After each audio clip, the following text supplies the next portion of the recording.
Hello everyone, my name is Jen and welcome to the Book Refuge.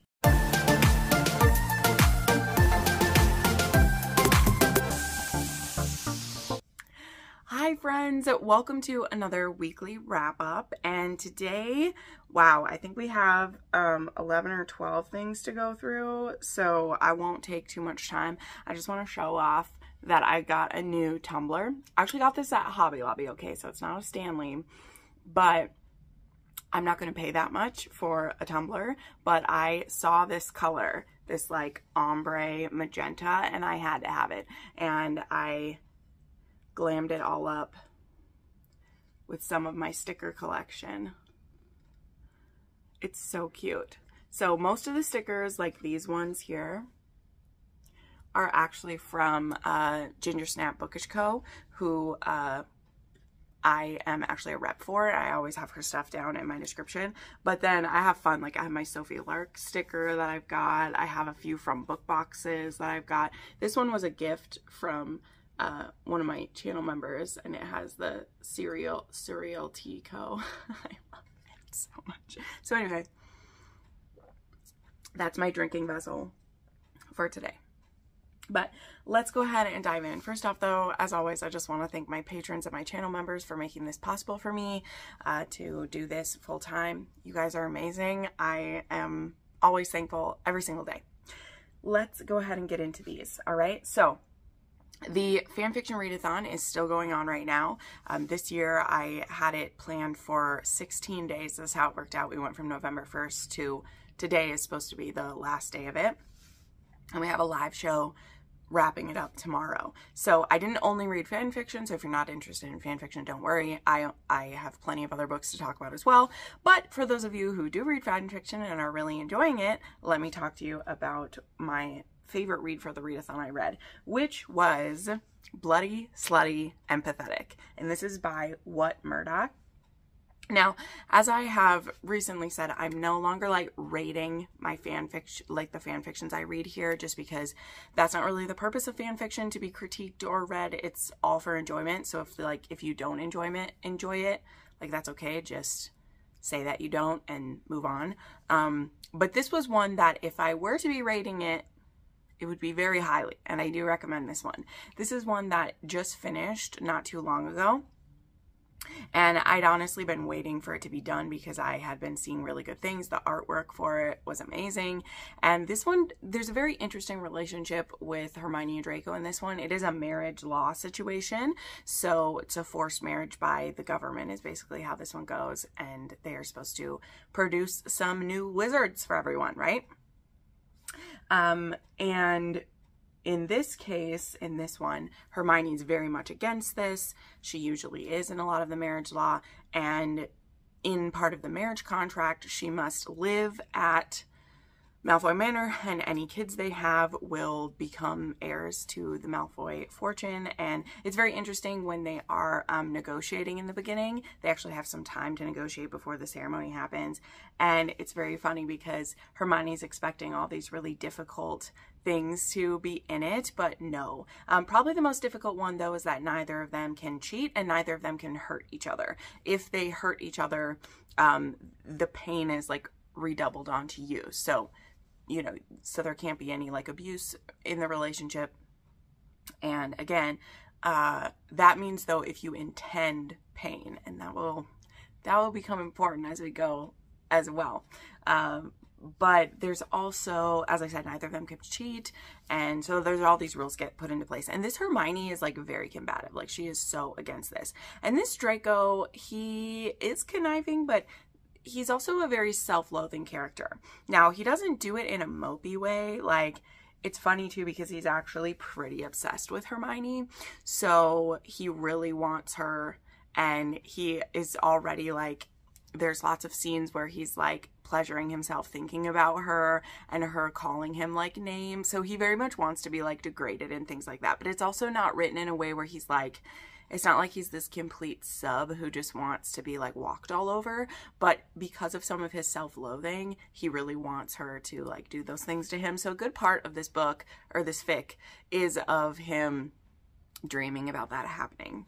Now there's another little part of the reason why this is called bloody is for a couple of reasons. One, Hermione does get a little violent with Draco, but he purposely does this. I know, this is toxic. This isn't supposed to be a healthy relationship or anything, but again, he's very self-loathing, so he wants her to like take it out on him. Now, again, that is a difficult thing to happen because again, the pain is redoubled onto you if you do it to someone else.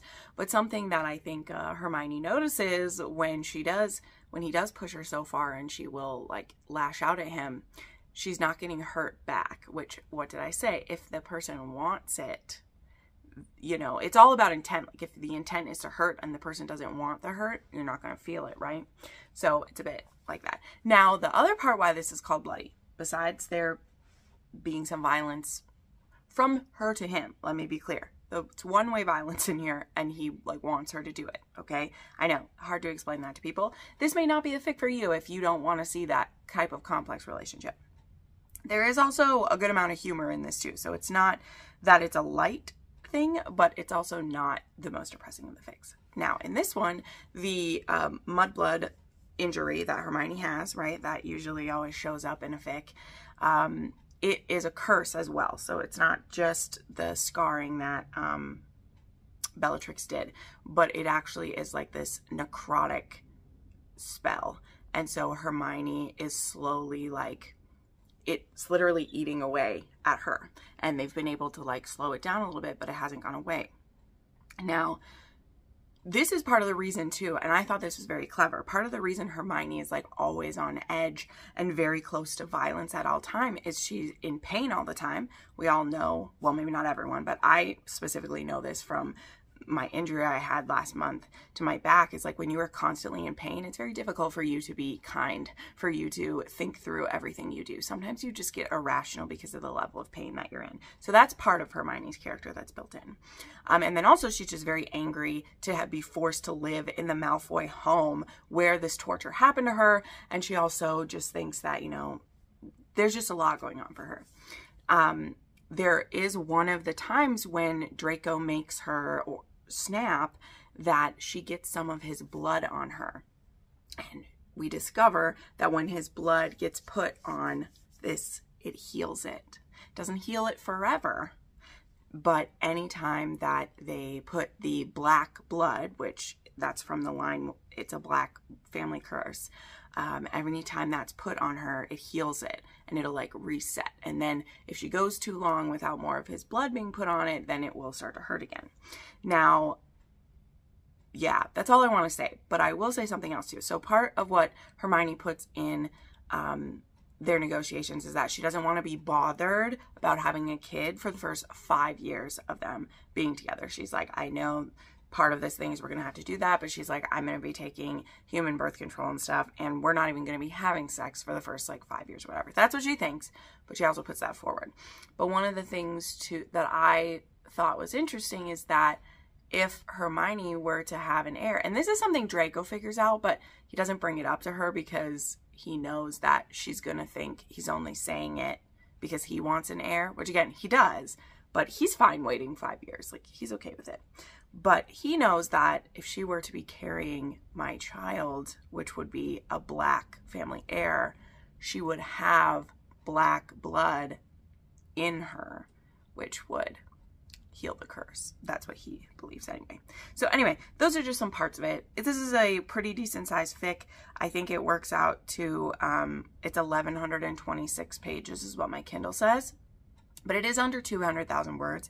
And something that I'll say for this one is that the formatting is very spaced out. So again, 1,100 pages, that's long by any means, I understand. But it's not actually that many words when you think about it. Because like 200,000 words would normally equal a book that's maybe like 700 pages, right? So I'm not saying it's short, but I enjoyed it a lot. So yeah, this one definitely had it going on, and it had some kinks. Like we had degradation, humiliation. He likes to be subservient to her in bed. There's blood play. She loves being called a good boy as well as degradation. It's pretty hot.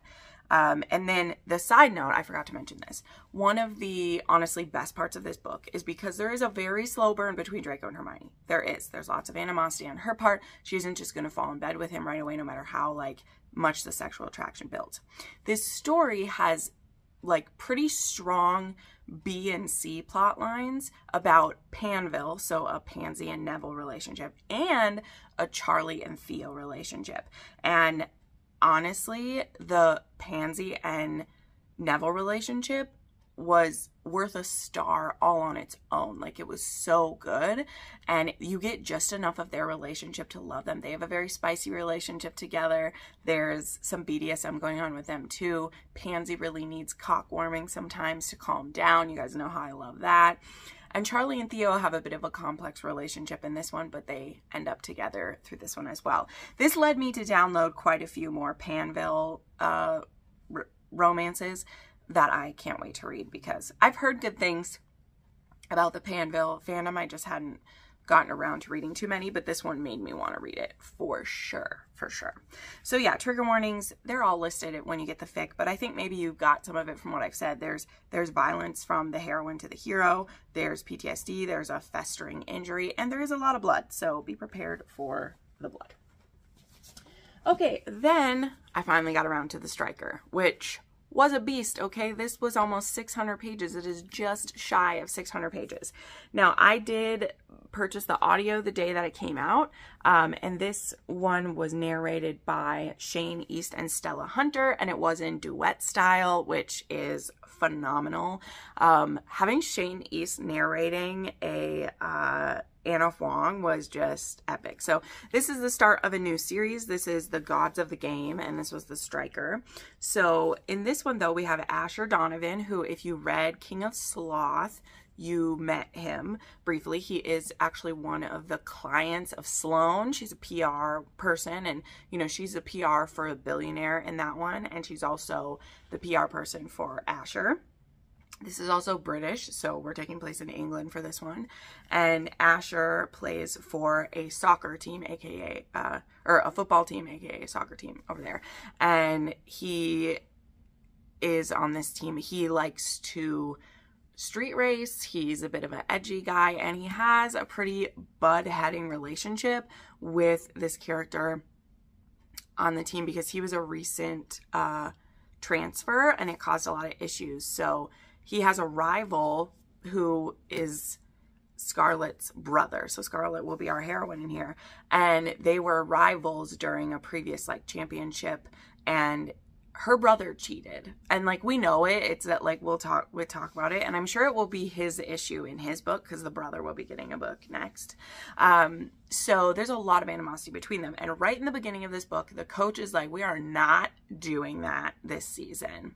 Like, it's not happening. You guys are going to work on this. And so they get set up to do this summer, like, cross training in the off season. And they're cross training with like ballet, basically, is what they're doing. And they're going to be bonding. And now it turns out Asher's sister, Scarlett, or not Asher, her brother, Vincent, and him are going to be forced to cross train ballet. And Vincent's sister, Scarlett, was a ballerina. She still kind of is, but she actually suffered an injury, and she's now more of a teacher, and so she is also an understudy still, but she hasn't been able to be like the principal or be the main in things because of her injury. But this training that they're going to be doing is all three of them having to train together, and this is going to be awkward. Now, the thing is, Vincent doesn't end up staying there very long because something comes up. I literally can't remember what it is or why, but now it's just Asher and Scarlett who are training, and of course, something's going to go from there. So their relationship is, I wouldn't call it, it's not the slowest burn, because a good part of this book is also a hidden relationship, because once they start a relationship, you know, the whole point of this training and Asher to be able to get along. And one of the things that Vincent was like is, you can't date my sister, don't sleep with my sister, blah, blah, blah, blah, blah. So once they tell Vincent, that could possibly ruin everything that they've been working on. But I enjoyed this book. I really did. I loved how well Asher and Scarlett like knew each other by the end of this. I thought that was very well portrayed. I really believed their relationship. And I also even think that the third act conflict, I knew it was coming, but at the same time, the way that Anna set it up, though I think that Asher was a little bit irrational, I do think that I knew he was going to do that. Damn it. Ugh, fuck.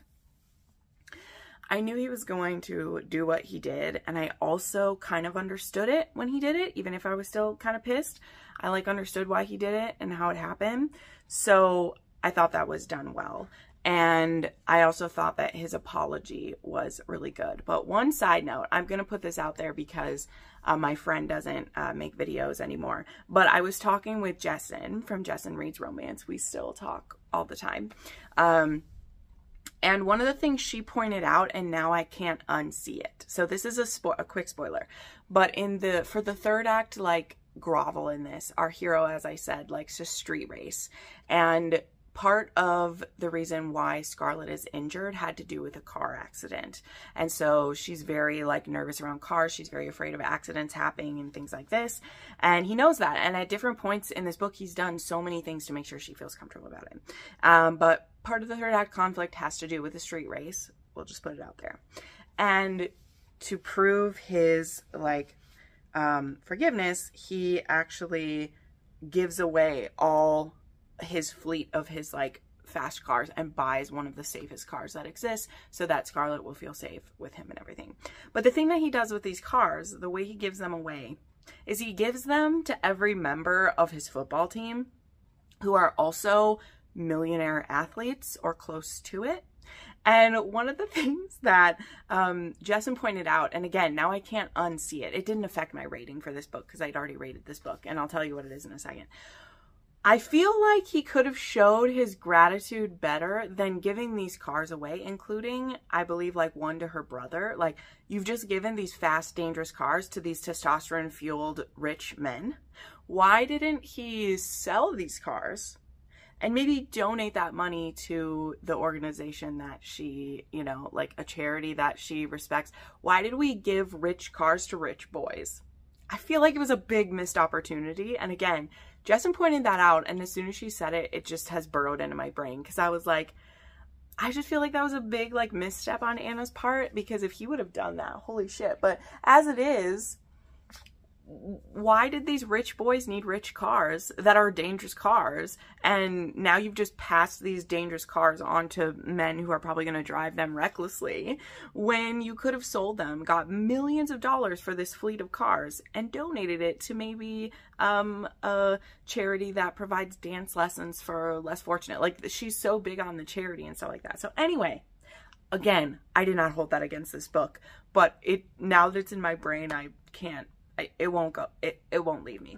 But my rating, before I ever thought about that, I actually gave this 4.5 stars. I did. I gave it 4.5 stars to the 3 on the spice scale, because logic aside for the third act of grovel, I really liked Asher and Scarlett. As I said, though this was lengthy, I won't take away from the fact that I think this was too long. Both King of Sloth and this one now have been too long, and I really hope that we don't start seeing the pattern that happens with very popular authors where nobody is editing you. This didn't need to be 600 pages. I would have still felt very connected to them and felt like it was good if we'd taken some out. However, I don't feel that she misused the extra pages she used, because I had such a good connection by the end.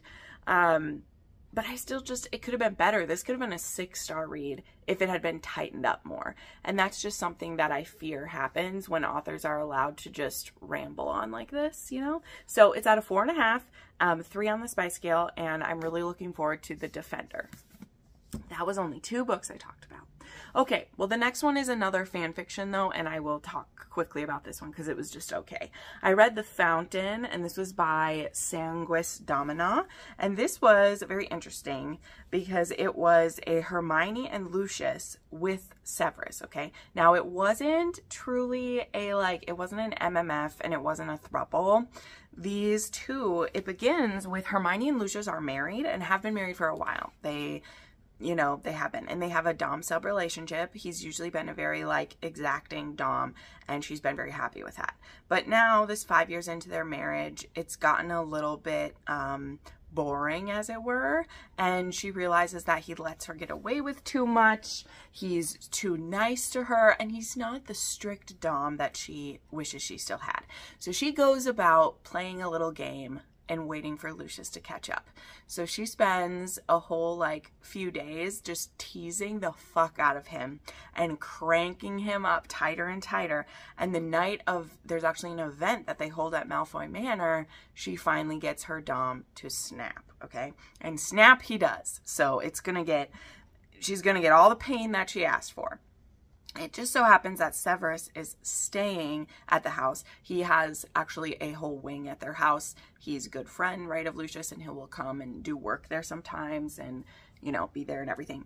And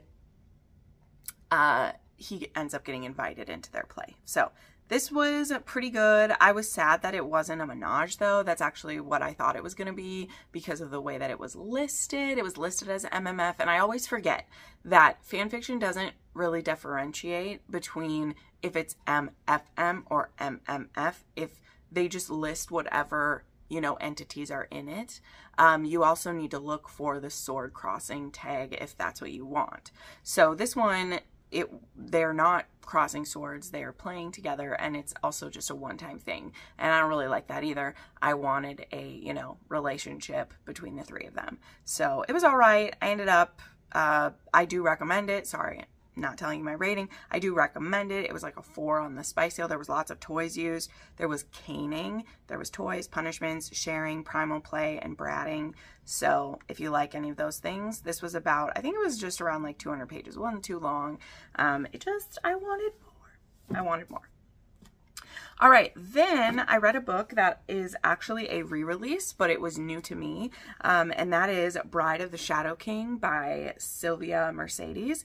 This just re-released this week on the 12th, but all of the books are already available on audio. I just think the books are being re-released, and so Sylvia actually sent me this arc, and she also sent me with some beautiful artwork from all 3 of the books. So this one was for Bride of the Shadow King, and then there's Vow of the Shadow King and Heart of the Shadow King. So this is a book that I didn't know anything about it, even though I know it'd been out there, and I'd actually forgot that Jesson had read this one until I went to talk to her about it, and I saw that it was listed as read on her Goodreads. But this, I had a lot of high hopes for this one, and I don't want to do a full-on rant about this one because I actually ranted in my Patreon about it, and I like don't want to do it again. But this ended up being a colossal disappointment. Let's just say it that way. This has a beginning that reminded me a lot of Radiance. We'll just say that in a certain way. You have these 2 different kind of like species of people, and they need to form an alliance so that they can fight against a like 3rd entity that's coming after them, and they both have reasons why they want to do that. Our heroine, she's actually not the one who's going to be engaged to the Shadow King, so that's what's different than Radiance, but also they actually meet before they quite know who each other is. I mean, they figure it out right away, but she's being brought back to her kingdom. She actually is at a convent because of a certain magical power she has that nobody wants around them. But she is the oldest daughter of the king, but there's 3 daughters and 1 son. So her older brother was sent to pick her up, and on the way back, their like caravan gets attacked. Only her and the prince survive, and they get rescued by Vor, the Shadow King, who's on his way to get betrothed to her younger sister. But he ends up rescuing her, and she rides on his horse. You know, that's what this cute one is. She rides on his horsed beast with him back to the castle. And they have this great interaction together. So they have this, you know, free of animosity. Both are a little attracted to each other. He's really hopeful that she might be the one he's there to get betrothed to, but she's not. It's her younger sister. And they have these great interactions with each other, and you're really hopeful that someone's going to say like, oh, hey, well, your younger sister doesn't want to marry him. If you do, but no, that's not what happens.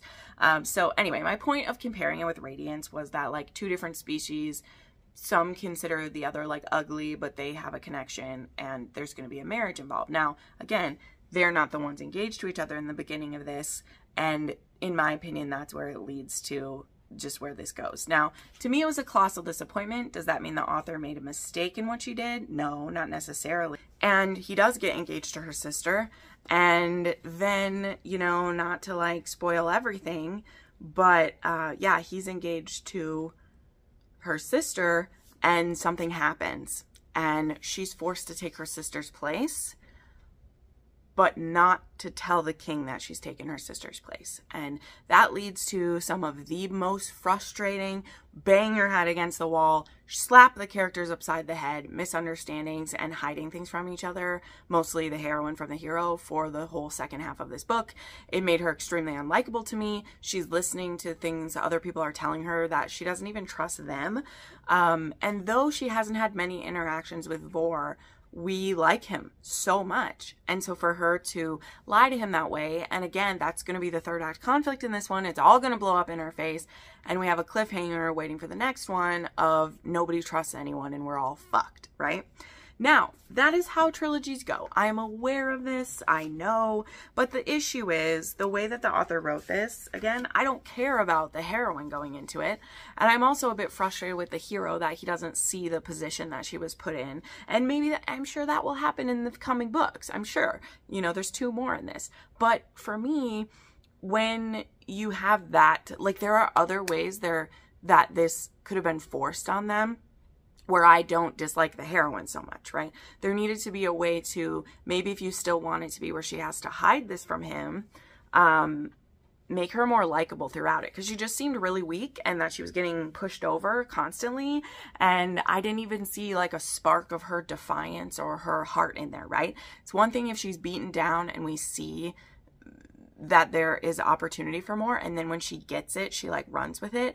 I wasn't seeing that. I didn't get what I wanted out of it, and so it made me very disappointed, and I wanted more for us all, right? So yeah, I ended up, this was an arc, so I gave it a 3.5, but honestly, I didn't round up to a 4, and I rarely do that. I rounded down. Part of that is because this isn't a new release. It's already out. There's already lots of ratings, and you guys know part of the reason I even round up is just to be kind when you're the first voice reviewing a book. I don't like to completely trash something because everybody has their own opinions about it. But I know I'm not the only one. The reviews are pretty mixed for this series, so I don't know that I'll continue, because there's just better things out there. But if this was a book you really loved, if you really love the series, let us know. Maybe you'll be able to convince someone else who's watching this to read it. But I'm probably going to pass on it because I have so many other fantasies that I'm behind on reading. It's not even funny. So we'll just go from there. So this one has loss and grief, and it has parental neglect. And then, yeah, the reason why I don't really recommend it, as I said, the miscommunication is on a new level. It is hair-pullingly bad. Okay, next up, I read an arc of Heart Set by Ashley Mack, and this feels so good to talk about a book from Ashley Mack. Okay, so Ashley Mack is actually a friend of mine. She wrote this series that was like a mafia adjacent series quite a while back, and she's written so much in her short career that she's had so far. And her last book that came out, though, was actually very like set on her own life, and it was set like in the early 2000s, I think, or was it even the 90s? I don't know. And it just had a lot of her in it, and that's really tough for me to read books that I know the person and also read it, and it deals a lot with mental health and things like that, and I couldn't read it, so I didn't read that one. And that was called Everything Is All Right. Now she went back to kind of her dark romance area, and this is a like connected book to, oh shoot, I forgot what it's called, but it's called, I think, like Heart, I don't know. I'll put up a picture of it. This was the other one. This is slightly connected to that, I believe. Heart Set. So this one has a mafia guy, though we don't spend, well, it is. It's mafia-ish. It's mafia light, and I'll explain why, because it's more focused on other things, but the finale of the book does have to do with the mafia part of it. But this is actually a heist novel to start with, okay? It has different phases to it. So we have our heroine, Joanna, and she's a grifter and a thief. And in the beginning of this book, it's set in like 3 years in the past, and she pulls off this grift on Dante, who he is a mafia man and a businessman, and she in the beginning is like his secretary for a short amount of time, and she ends up stealing $1.5 million from him and then disappearing. But before she leaves, he figured out what she did, and when she disappears, he can't stop thinking about her. So for the next 3 years, he's pining and searching and planning to get her. And he believes in soulmates. It's kind of funny. He believes in soulmates and he wants her. He believes that she's his. So he basically sets up a situation where she's going to try to a grift, and he's planning to like take her this time. So that's what happens at the beginning of this book. He sets it up, and the like middle portion of this book is that he kidnaps her, takes her to a cabin in the woods that is his hideaway, and he's going to keep her there for 30 days. There is no dubious consent or forced things in this at all. He does not believe in that. You'll understand in the book why. So that's why I'm saying this is like mafia light. Like, she's kidnapped. She's not allowed to leave, but he's basically there to woo her for 30 days. And he's like, at the end of this 30 days, you will A, be in love with me, and B, want to be my queen. Because it's a big deal. And a big part of this too is him explaining of like, yes, you will be the one who sees the softness in me, but I have to be hard everywhere else and not in the sexy way because of what he does. Him and his people aren't safe if he's weak. And she has to contend with, does she want to be married to a mafia don? Does she want to live that life? Now, she already lives a criminal life, so there's that, but she lives it in the shadows. You would definitely be front and center if you were, you know, front and center. There's no other way to say it, right? So, yes. So, yeah, I liked this one quite a bit. One thing I will say, though, this won't bother everyone. This was a very slow burn. Okay, she was killing me with the slow burn of this one, all right? There is some sexy stuff, but for the most part, because he's not, I mean, and it's good. It's not like I want him to force himself on her. But he also doesn't really use much coercion either, right? Like, he isn't trying to get her to slip and want to do stuff with him. He's very much like, no, this has to be you 100%. Well, when you make that decision, if the woman's willing to wait it out, then like you're waiting and you're going to be waiting a while, right? So this was an extremely slow burn. And my other little piece is that I think Joanna gave him a bit too hard of a time about being a criminal when she's been a criminal for all of her adult life and she steals from people and takes things. But because she's doing white collar crime, like it's all okay, you know? And I just wish she had looked herself in the eye a little bit sooner and been like, you know, maybe I'm being a bit hypocritical. That got on my nerves just a little bit. But yeah, so the trigger warnings for this are like, there's kidnapping, there's mention of SA, but it isn't to the MC, it happens to someone else, or the FMC. There was parental neglect and abuse, murder, and organized crime. So there you go. Next up, I had an ALC of Broken Harbor, which comes out on the 22nd. This is, or is it the 19th? I think it's the 19th, actually. Sorry, because it comes out on Tuesday, so the 19th. This is the third book in the Sparrow Falls series by Catherine Cowles. And this one is a single mom and a hockey coach for her son. He's still a hockey player, but he's running this like clinic for a little while and helping kids out, and her young son is in it. So our heroine has actually escaped from, while it wasn't necessarily an abusive relationship, the stuff that her partner had gotten into was very bad. He had gotten into drugs.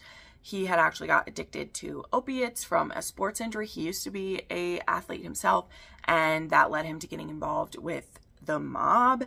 And the prologue of this book is actually our heroine getting beaten as a warning to her man. And she's not even with him at the time. And so in that beginning part, she's taken her son and made sure she has no connection with him so that he can't, you know, make anything happen to her because of that.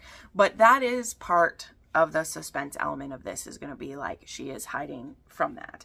There is some other suspense element in here as well, though, that I thought was clever. I did not see it coming, right? Something I said about the previous ones in here is that it's mostly obvious what's going on, but I have chosen to just enjoy this series by her, and I have been rewarded for doing that, right? I'm not trying to pick apart the suspense plot of this. I know there'll be suspense, and I'm just enjoying it, okay, right? This is a mental... I really like the found family aspect. Like, the family in Sparrow Falls is there's a mom and a couple kids, and they've actually adopted quite a few kids through the years, either from the foster system and everything.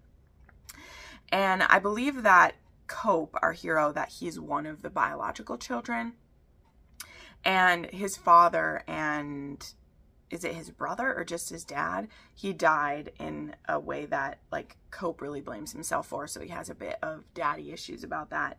But I just really like them. You know, this is one where it's kind of a fantasy one where, like, he's taking care of her and her son, doing all these wonderful things for them, wanting to give them a home. And so she's a baker, there's a bakery, she's having a lot of financial insecurity in the beginning, wants to give her son everything, and Cope just can't help but step in and, like, wrap his arms around them, and it was wonderful.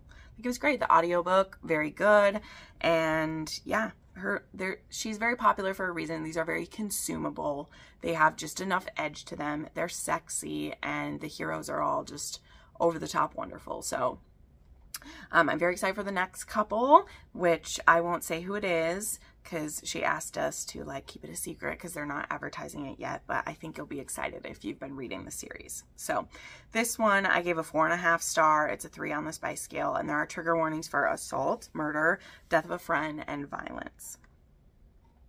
Okay, then I had another fan fiction, and this one was called The Banishment from Eden by Belle Morte, and this one was a Clareline, okay? Now, I wanted to have more to say about this one, but I honestly don't. It was just so-so.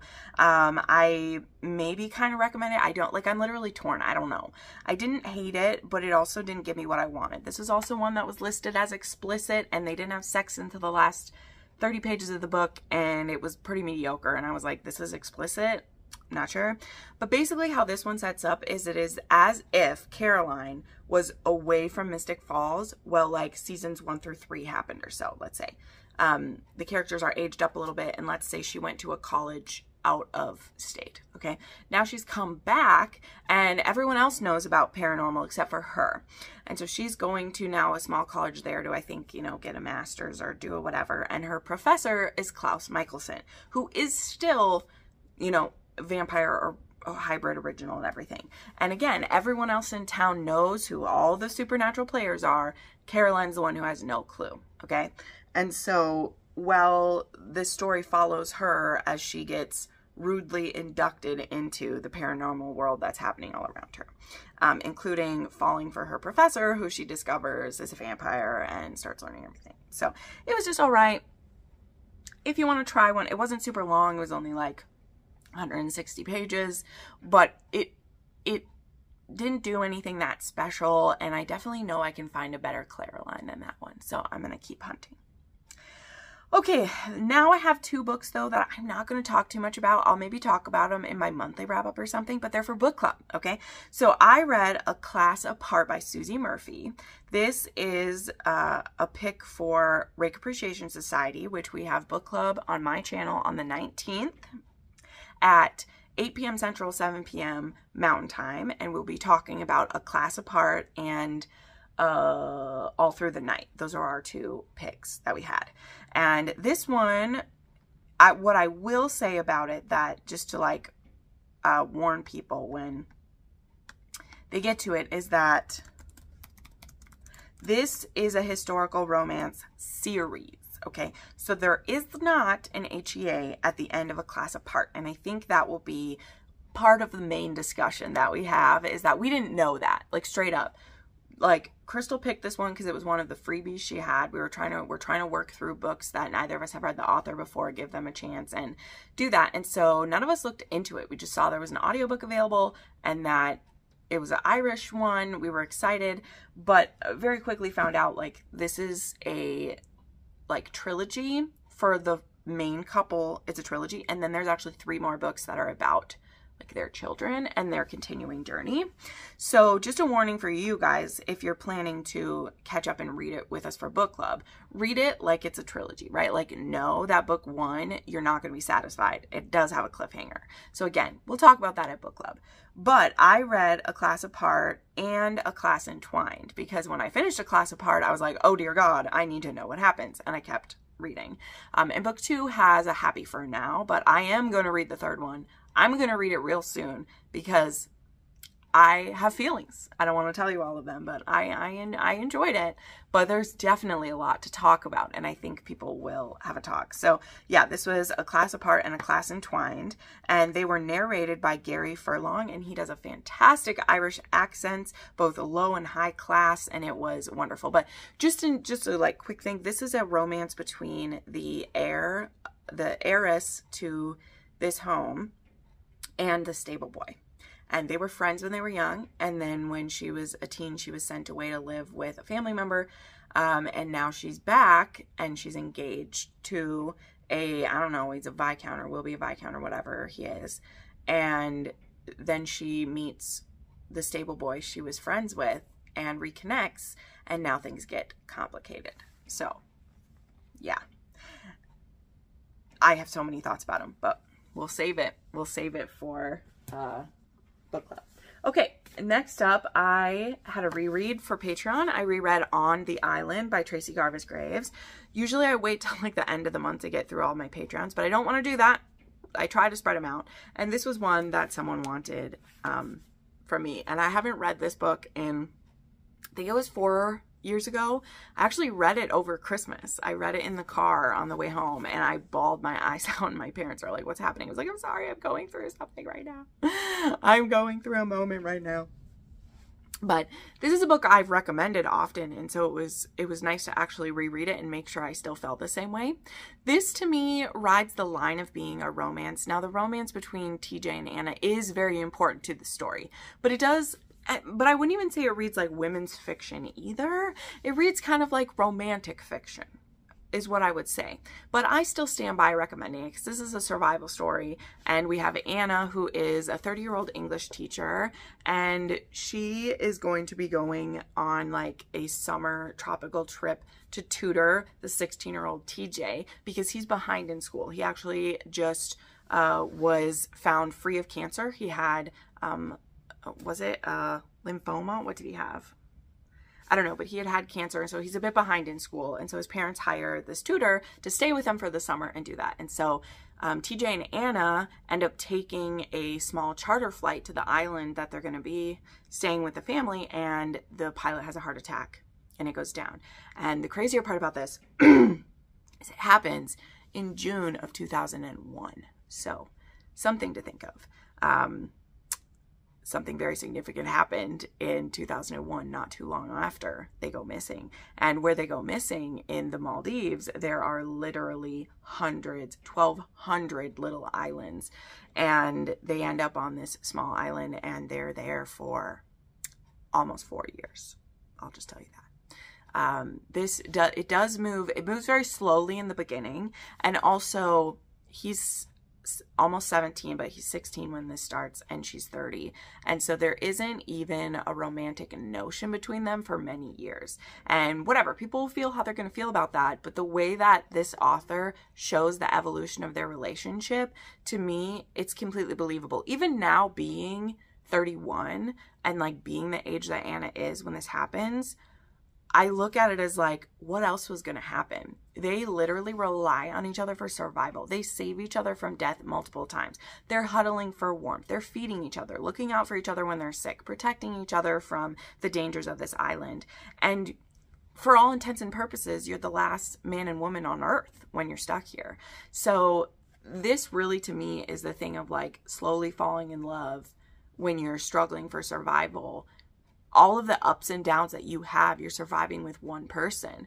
You're never going to go through a situation like that in your normal life, which is why, okay, once they're the age, like when they're 18 and 32, that wouldn't happen other places, right? But it does here because age is meaningless at a certain point. It really is. And this type of situation in this story is the kind where you actually believe that. People can say age is just a number when, you know, you're falling for your dad's best friend in a story, but when you're in the real world and you see ages all around you, they do matter to a certain degree, right? And we understand why people feel uncomfortable with that or why it might be what it is.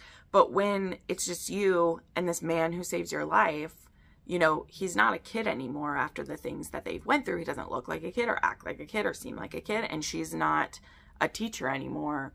You know, those things don't exist. So anyway, I'm not rationalizing the story.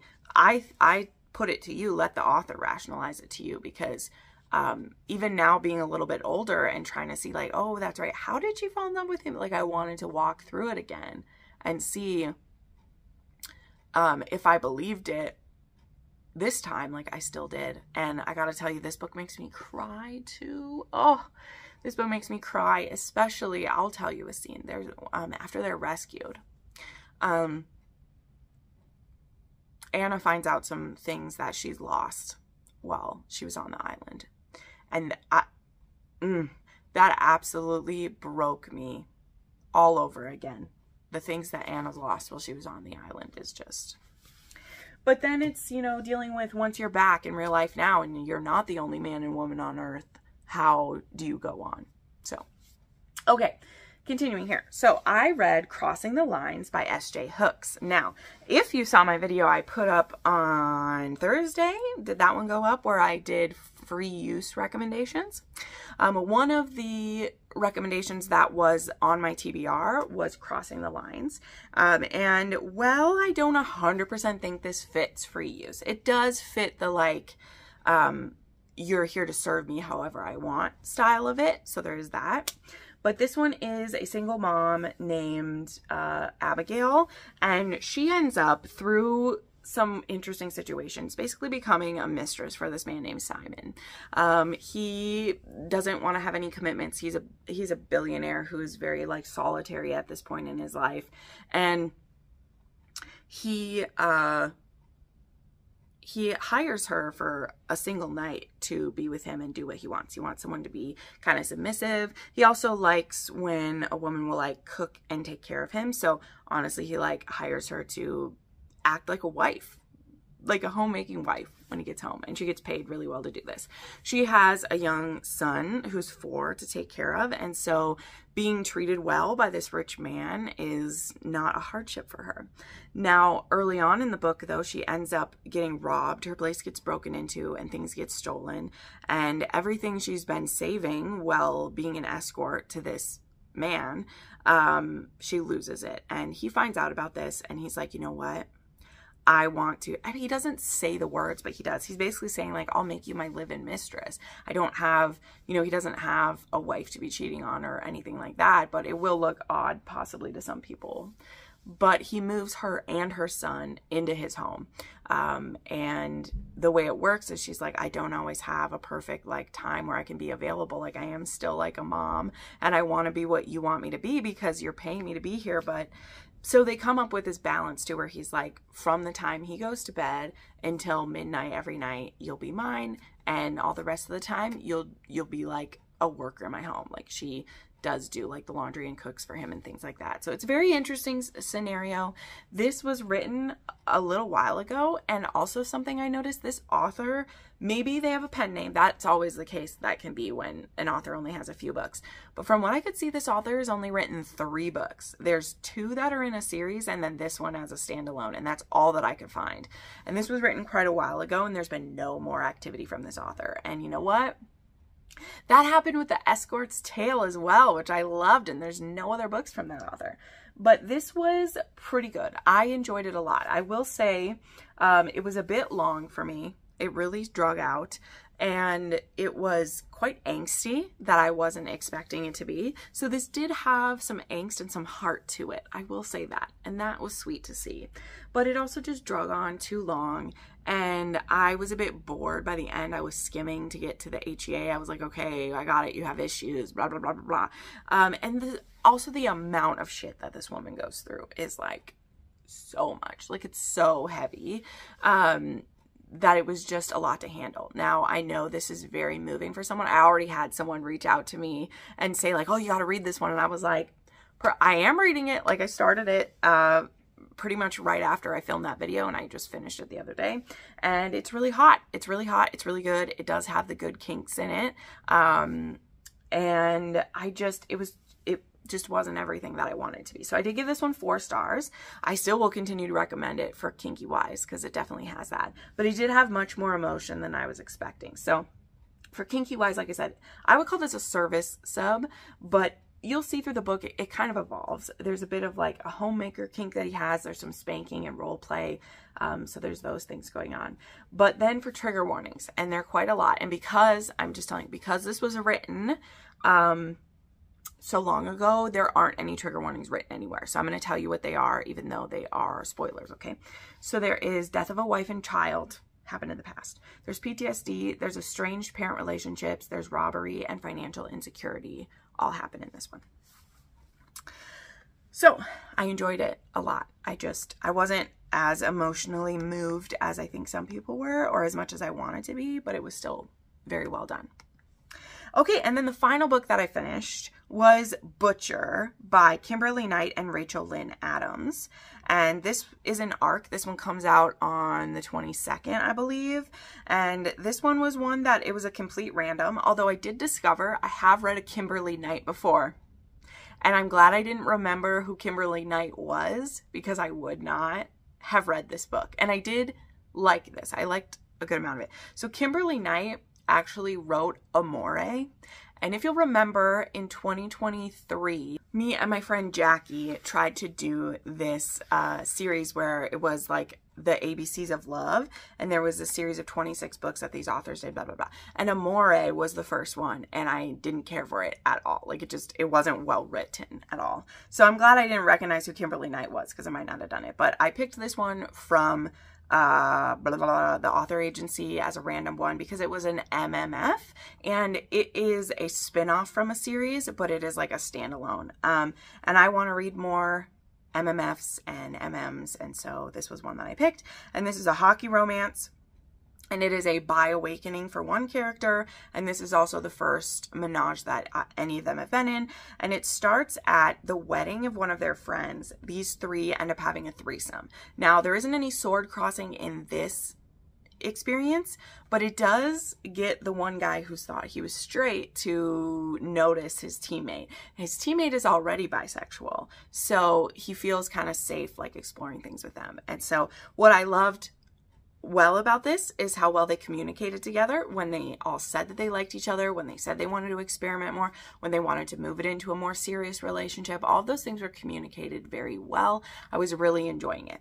I got a little bit worried because I thought things were all kind of sewn up with a bow for them around like 200 pages in, and this is a 300-page book. So there was some manufactured drama, which, I mean, of course, all drama is manufactured when you're reading a story.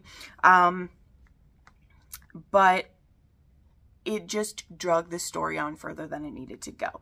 Now, one of the trigger warnings for this book, I'm going to tell you what it is there's a pregnancy loss, and it is it's a surprise pregnancy loss. I'll just say that. Maybe you'll understand. As in, no one knew anyone was pregnant, and then we had a pregnancy loss. Okay, so that was hard, but that was also very real. I thought it was handled very respectfully, but you guys know it's tough for me to have those surprises. The author does include those trigger warnings if you go to the website, so they do exist. Yeah, there's also domestic abuse of a side character, and there's some homophobia we see. So this got really heavy at the end, whereas it's mostly pretty light and just about experimenting and all the sexy stuff, and then all of a sudden we have that, and then we have drama with a side character. And so it was like the authors were like, oh, everything's going too nice, let's just dump this on them, where there wasn't really an undercurrent that there needed to be any of that. So there was that. And then also this one was one that it went right until the last page, where there's a third act breakup because of all the stuff we do, and they don't get back together till the last page. And I hate when that happens, because they were so well at communicating. They did so well through all of this, and then there's a breakup and they don't get back together until the last page of the book. So I don't like that. I just don't. So I ended up at a 4-star because this was an ARC, but I did round up for this one, just so you know. It's a 3.5 on the spice scale. There is DVP, so 2 dicks, 1 P, sword crossing scenes, and just some good stuff together. So it was all right. I don't know if I'll read another one by these authors, especially because now that I know I've read Kimberly Knight before, and then this one didn't really impress me, but I'm glad I read an MMF. I do have another MMF on, I keep saying that, on my TBR for next month too. Like I said, I was trying to find more of those to read, more that are MMF and not just reverse harem, because I feel like reverse harem has taken over the why choose aspect, and I like other versions of it. So there you go. Those are all the books that I've read this week. Let me know if you're interested in any or if you've read any of them. If you'd like to support my channel, make sure you check out some of my links down below. I do still have some of the fun fall book sleeves, and I have actually slashed the prices on quite a bit because I'm trying to move out some of the stock, so check that out. And then yeah, make sure you check out my channel memberships and Patreon if you want to support the channel, and we'll see you next time. Bye.